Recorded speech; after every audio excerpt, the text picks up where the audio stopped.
Did you ever have a run-in with the New York City cops? Nope. No? Do you remember that much about them? Really do not. I can't remember having any contact with cops in New York City. Cops were pretty friendly people. Okay.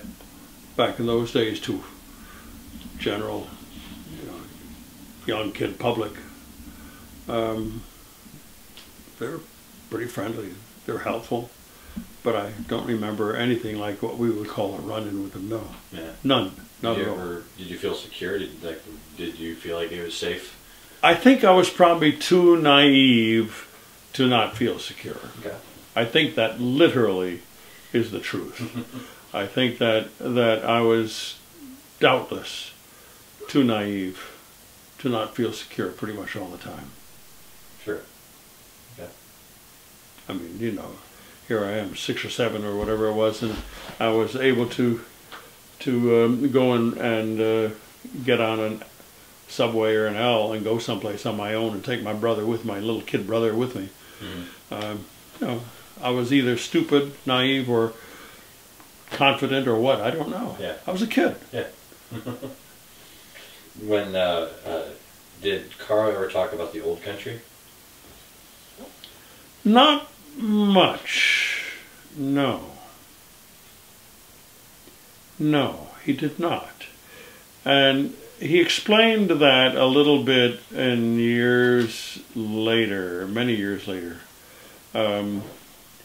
When he and his brother, and later his other brothers and sisters, came to this country, but he and his brother, who became a doctor in New York City, those two together especially, they came here to better themselves, clearly. Where were you going with that question? I was curious. Just let my mind wander. If Carl ever talked about the old country. No. My uncle, my father's, no. When they came to this country, where I was going with that is this. They came here to lose their foreignness and become Americans. Mm-hmm. Not New Yorkers, not Texans ultimately, or Ohioans where they lived. Never. But they came here to be Americans, present-day governors of states. Forget that. Mm-hmm. That immigrants don't come here to be whatever state they land in. They came here to be Americans. Hmm. And in the age that my father came to this country, there was not the desire to retain one's, in his case, Armenianness. Mm-hmm. He already spoke an English language very well. Mm-hmm. And so he didn't have to learn to be an English-speaking American. He already was one as soon as he came here. Yeah. He became a citizen quite quickly. He got on track, whatever that 5-year or whatever it was track that it took at those times, those days. He and his brother became citizens as quickly as you could become citizens. They were smart enough to do that. Didn't have to learn the language. It was interesting because I was very clearly, my brother and I were immigrant children. Mm-hmm. We were first-generation Americans, but we were children of an immigrant family. And we always knew that. The Chinese friend, Louis Wang, mm-hmm. he was first generation. Mm-hmm. Harry Halsey, I have no idea what his background was. The Italian kid, whose name I can never remember anymore, he was an immigrant kid. All of us were immigrant kids in school. It was the time of immigration, and everybody at that time wanted to become American. Mm-hmm.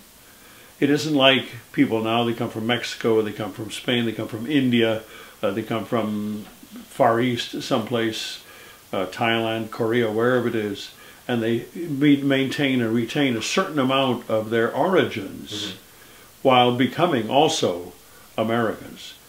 In those days, you wanted to leave your past totally and become an American. There wasn't any sense of loss around that?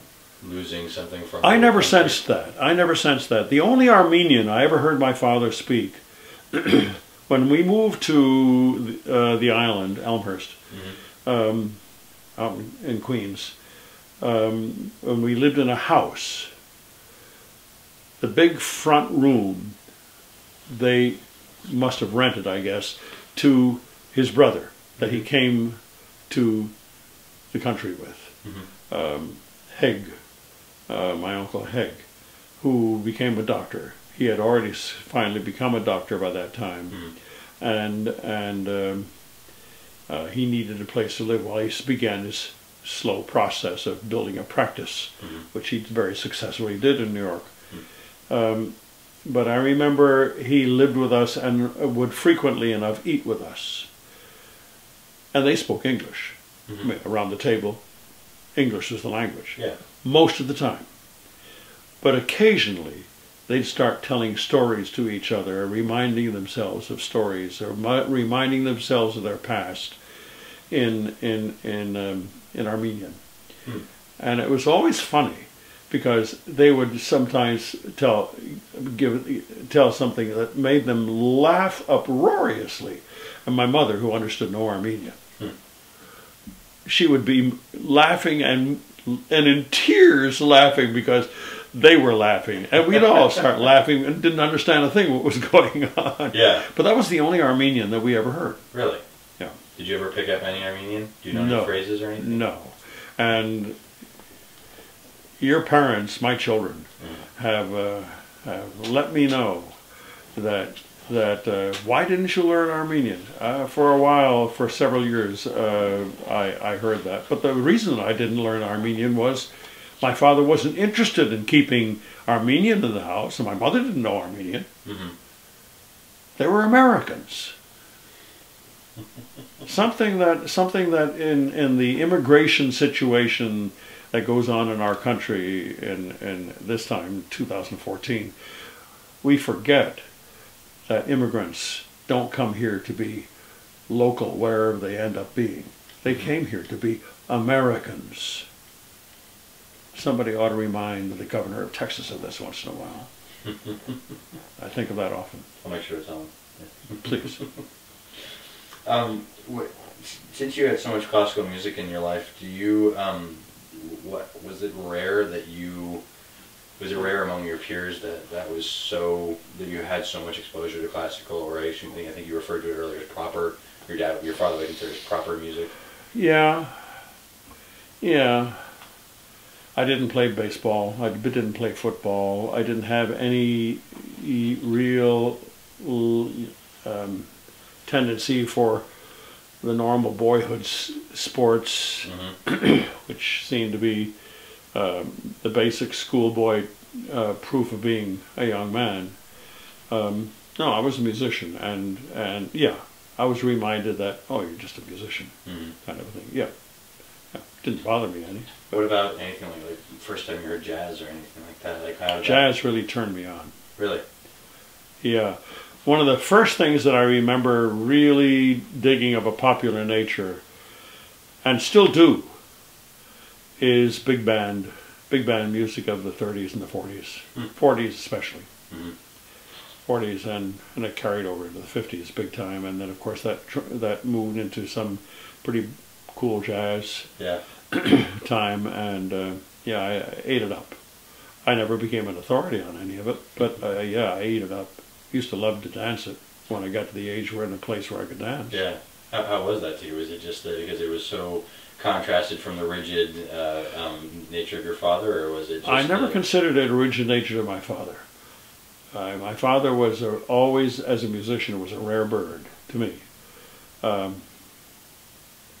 I never, ever I can't remember ever putting him down in my mind for him being a musician. He just was a musician. Mm-hmm. And he always knew more than I did. But the popular music side, you know, he would decry it, mm-hmm. because he just couldn't understand that, lowering yourself to that kind of a thing. But that's okay. Mm-hmm. I still, you know, I enjoyed it. Pop songs. I go around singing pop songs of that age. I never kept on learning songs. Never did, because I never listened to them enough. Mm-hmm. Interesting.